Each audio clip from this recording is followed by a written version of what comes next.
Welcome to Mystery Biology. Let's learn something new. So today we will see about Wobble hypothesis. अब ये होता क्या है कि when two bases of an mRNA codon form standard pairing with a tRNA anticodon, while the third position has flexible pairing rules.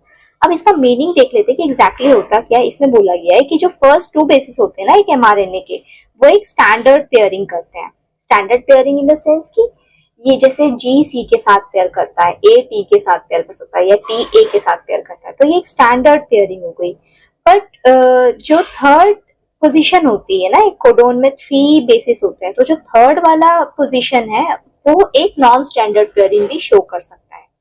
तो इसको अच्छे से समझने के लिए आगे देखते हैं कि तो इसे समझने के लिए देखते हैं कि हमारे पास टोटल कोडोन्स कितने होते हैं और इसका फर्दर क्लासिफिकेशन कैसे होता है.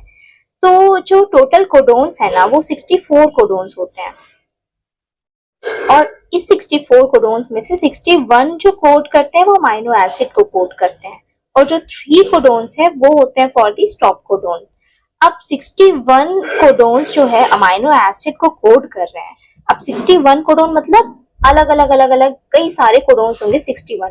अब हर कोडोन के लिए एक टीआरएनए होना ये पॉसिबल नहीं होता है सेल के पास. तो सेल में ऐसा नहीं होता है कि जितने आपके पास कोडोन्स है उतने ही टीआरएनए होंगे, ऐसा नहीं होता है. क्योंकि तो अब इसको फर्दर समझते हैं कि एग्जैक्टली क्या है इसमें. तो सबसे पहले इसे समझ लो कि वॉटसन क्रिक रूल क्या होता है. देखो वॉटसन क्रिक रूल बोलता है ए है तो वो यू के साथ पेयर करेगा, जी है तो वो सी के साथ पेयर करेगा. अब ए किसमें हुआ, टीआरएनए के एंटीकोडोन में, यू कहाँ पे प्रेजेंट हुआ, एमआरएनए में प्रेजेंट हुआ. तो ए यू के साथ पेयर करेगा और जी है तो सी के साथ. ये तो स्टैंडर्ड पेयरिंग हो गई. बट एक नॉन स्टैंडर्ड पेयरिंग भी होती है जहां पर में एक बेस जो है वो कई सारे दूसरे बेसिस के साथ भी पेयर कर सकता है. तो इसी को कहते हैं नॉन स्टैंडर्ड बेस पेयरिंग. तो इसे समझने के लिए इस डायग्राम को देखते हैं. तो ये है आपका टीआरएनए. टीआरएनए में जो ये जो बेसिस लगे हैं ना इसी को कहते हैं एंटी कोडोन. अभी जो एमआरएनए है, एमआरएनए में जो बेसिस है इसी को कहते हैं कोडोन.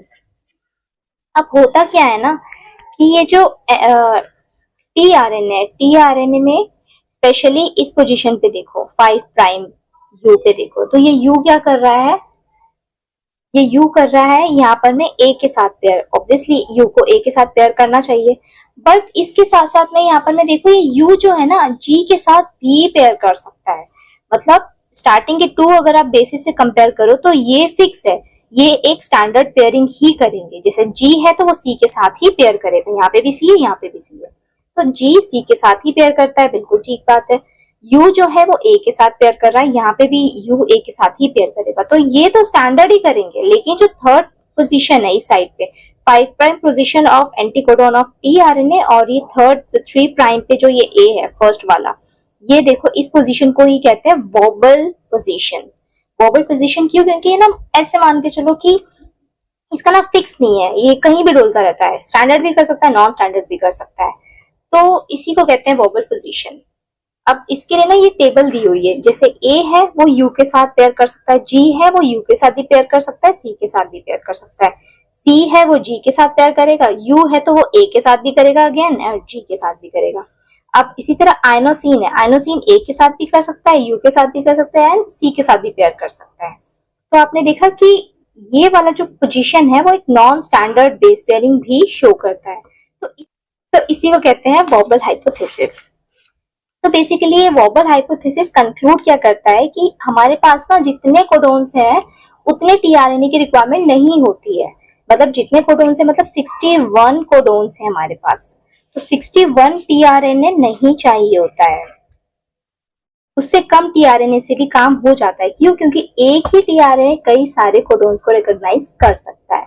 तो इसी वजह से इतने कोडोन्स, इतने सारे टीआरएनए नहीं चाहिए. तो बेसिकली ये जो वॉबल हाइपोथेसिस है वो यही चीज कंक्लूड करता है. आई होप आपको समझ में आ गया होगा कि वॉबल हाइपोथेसिस क्या होता है. Thanks for watching.